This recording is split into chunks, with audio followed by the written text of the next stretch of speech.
The 2024 U.S. Senior and U.S. Junior Championships kicked off today in St. Louis with the first round of classical action.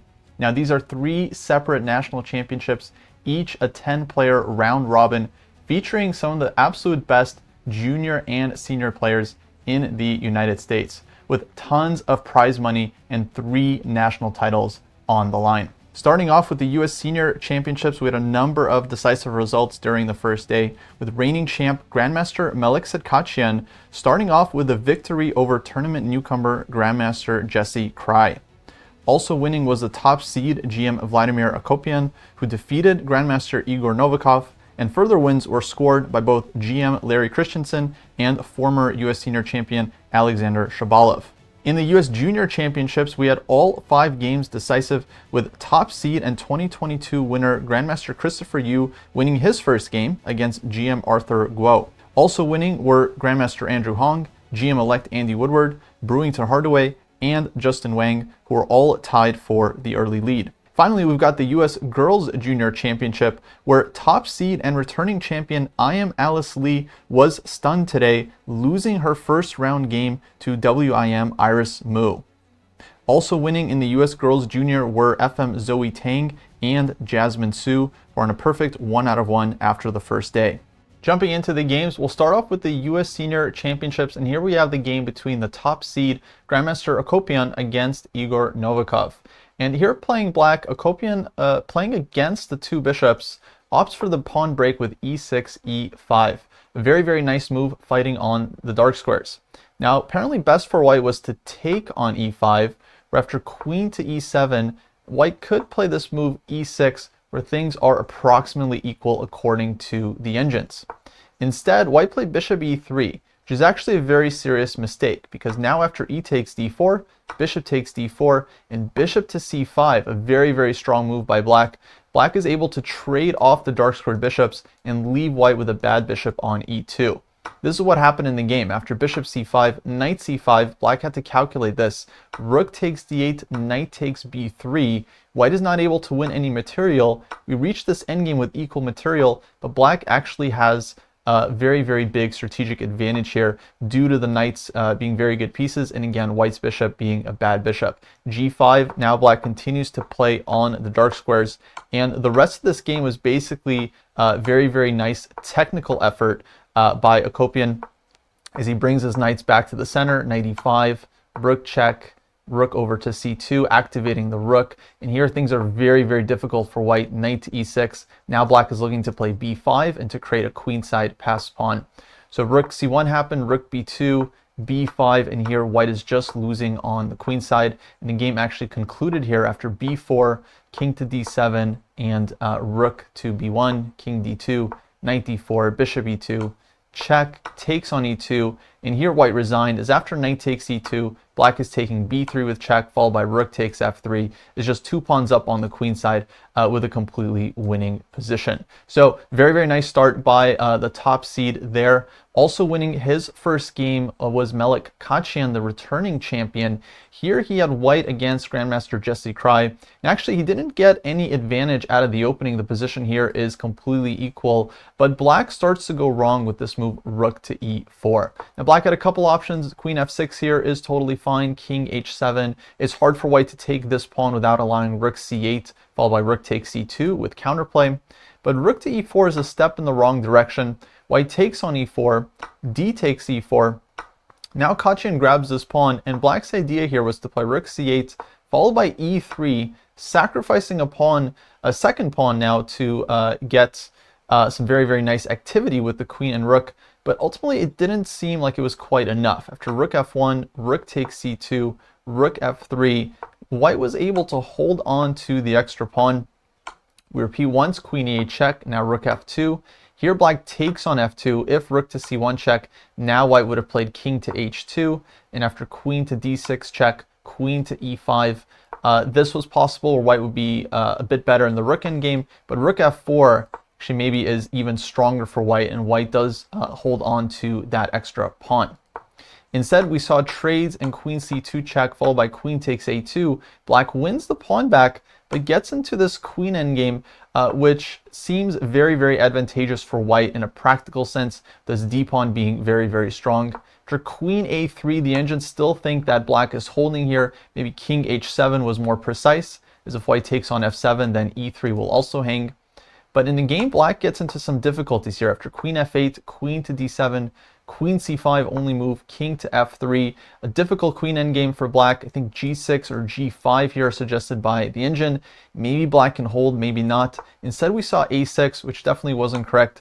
After check, queen to c6, queen d8, d6. White's d pawn here basically decides the day.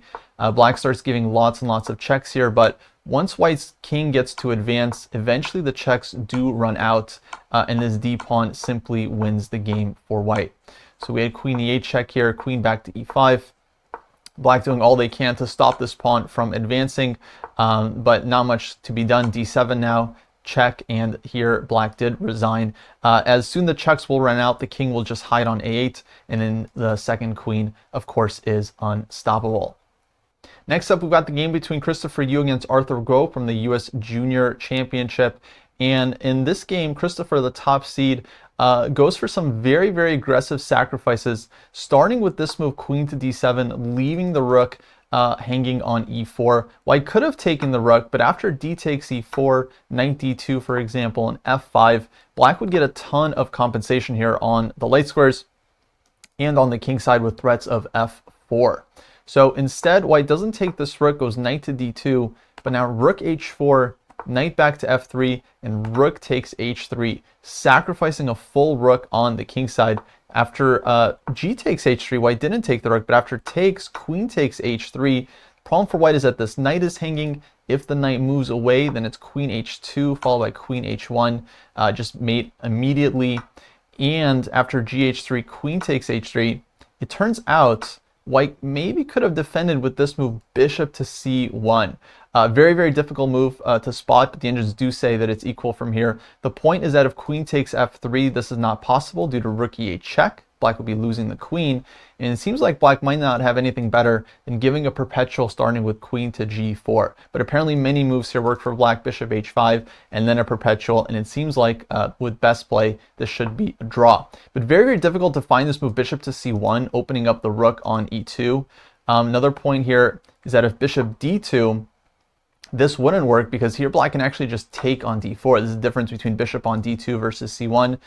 Here the queen is not defending the d4 square, and if knight takes d4, then once again we have the simple mate in 2. So knight takes d4 would be totally crushing here, and not surprising that white did not feel safe taking this rook. Instead, queen d3 was played looking for counterplay on h7, but now rook takes f3. The rook just insists on being sacrificed, now takes the knight.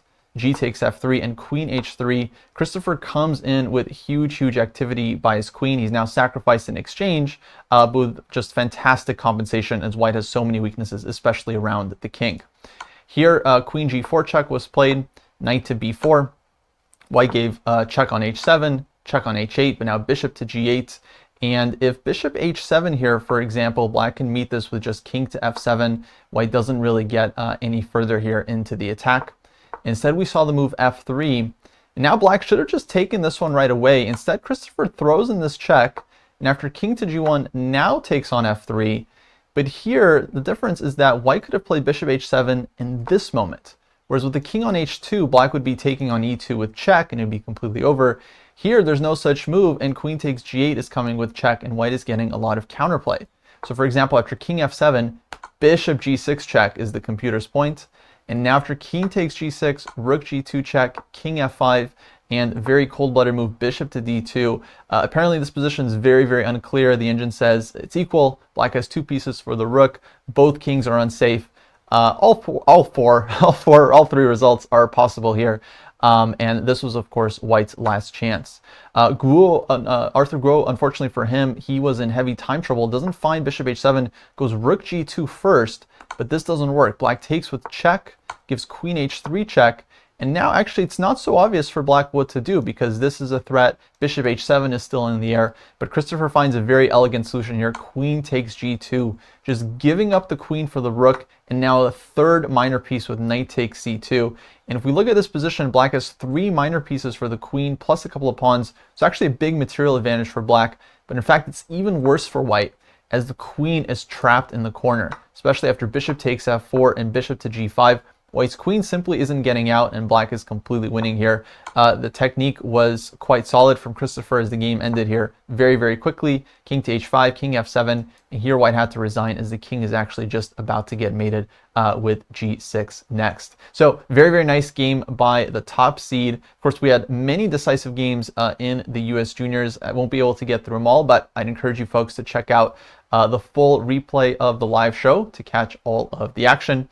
Here we have Andy Woodward's win against Grandmaster Balaji Daggupati, who is one of the top seeds in the event. This came out of a Najdorf, and here white plays a thematic move c4, looking to break open the c-file.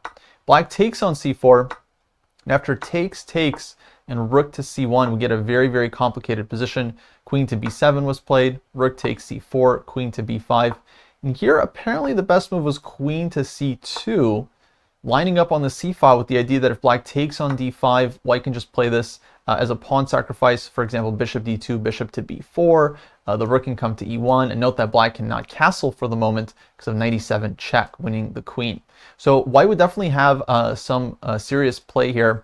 Instead, in the game, we saw Balaji play the move rook to c1, and after queen takes d5, queen to b4, black gives check, king to a1. And white's idea here is that if black takes the bishop, then after queen takes e7, black is just completely busted here. There's a mate threat on e7, and if bishop to f8, then you're losing the knight on f6, and so this is just hopelessly lost for black. But Woodward simply castles, getting his king out of dodge, and now black's activity here is actually quite serious, as the queen is very active, and if white is not careful, eventually there could be threats along the b-file to the king, with the rook and bishop both lined up in this direction. So this position is actually already very, very nice for black. Queen takes d6, queen takes g2. All of white's kingside pawns here get shattered, and black just has an extra pawn and just a very, very nice strategic advantage, as black has way fewer weaknesses in the position. The game continues to get quite sharp here. Queen takes h4. And eventually white does win this a6 pawn, but the problem for white is that it's very difficult to push these pawns up the board without weakening the king. Whereas for black, the king is extremely safe, and this h pawn is going to be a very long-term asset. So this position is actually just winning for black, a big decisive advantage. And Woodward was able to convert this one quite nicely. Here after knight e7 check, if queen takes e7, bishop c5 is possible. This was totally fine for black, but king h7 is simpler. Takes. And eventually here, the queen does manage to penetrate into white's position. Queen to d6, queen e6 now, knight f6, and now e3. This pawn starts running. Rook c6, queen back, e2, bishop f2. White is forced to give up the bishop for this passed pawn. Black is now up a piece, and after rook c7, queen e6, white decided to resign. It is just a piece down with no apparent counterplay, and black can just start moving the h-pawn and use that to win the game. So very nice win by Woodward, as he remains on perfect score, 1 out of 1 so far, along with 4 other players in the US Junior Championships. Next up, we've got the US Girls Junior Championship, and here the big game of the day was Iris Mu taking down the top seed Alice Li. Alice played a Catalan and sacrificed the pawn early with this variation, knight bd2. Leading to a very, very sharp position where black has pawn up, but white has nice compensation with the unopposed dark squared bishop. However, Alice soon goes wrong in the opening here after knight e5, queen c7. She plays this move b3. Better was either to castle or to start with bishop to f4. b3 is quite thematic, looking to open up the queen side, but Iris here finds a very, very strong move, c5. A very thematic move, opening up the bishop on the long diagonal. And after white takes, queen takes, hits the rook on h1. White castles, but now queen to e4. Another very nice move from black. If white trades queens, then after knight takes e4, the bishop on d2 is going to hang, and black is either taking on b3 or pushing the pawn to c3 next. And this is just a completely winning endgame for black, as the queenside pawns are going to be too strong.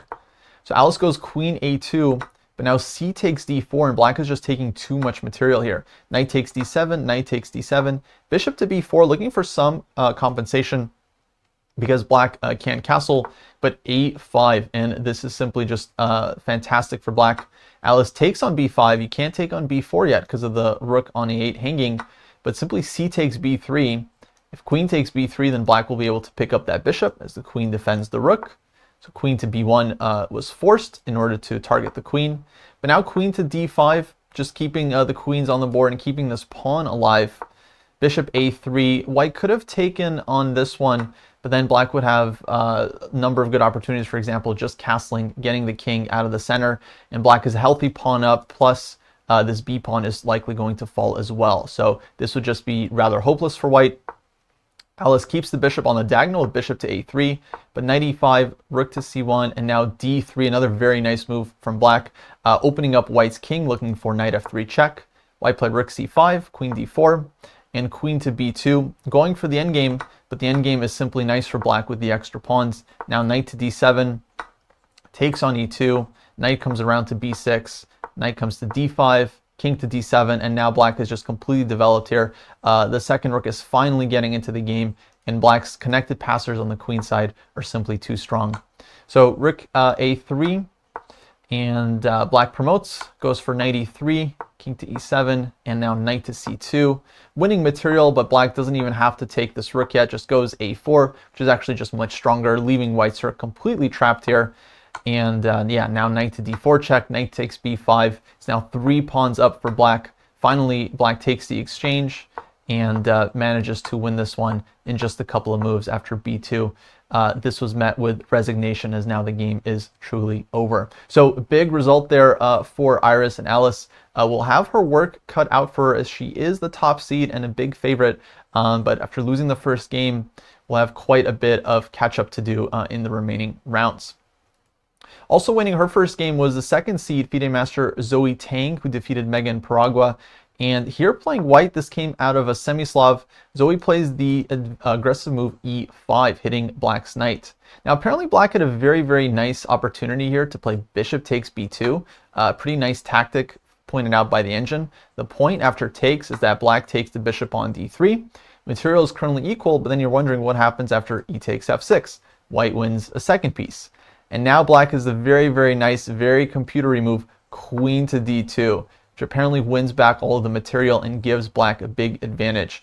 Black threatens both the bishop and, of course, taking on g2, which is a huge mate threat. After queen takes d2, rook takes d2. Once again, black is threatening the bishop, and then rook takes g2 check, followed by minimum rook takes g3, winning the piece back. So this was, okay, very nice tactic, though hard to spot for the players. Instead, after e5, knight d5 would have been okay here. Black goes knight e8, which is a bit passive. And after queen c2, g6, white does get a certain initiative here.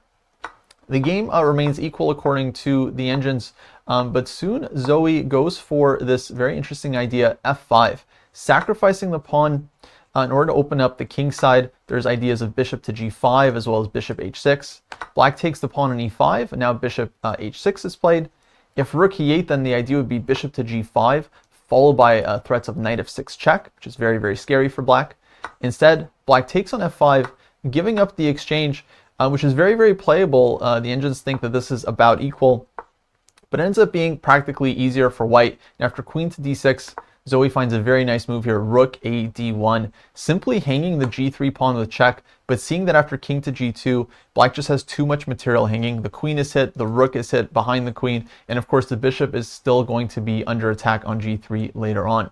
So black is forced to pin herself with knight to d5, but now queen takes f5, and white's exchange here, white's two rooks, are definitely doing tons of damage to black's position.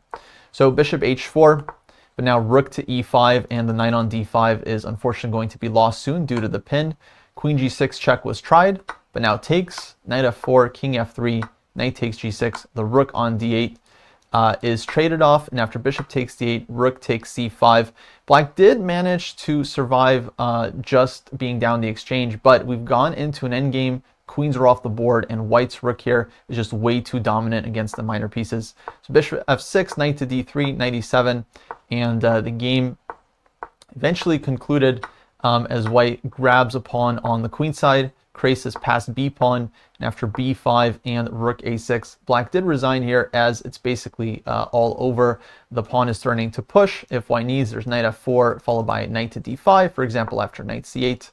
Knight f4, knight to d5, the b pawn will promote, and soon white will have just a full extra rook in the completely winning endgame. So that takes us into tomorrow's round 2, where we should have another very, very exciting day of action. Hopefully you folks enjoyed this recap, and I'll see you in the next one. Take care.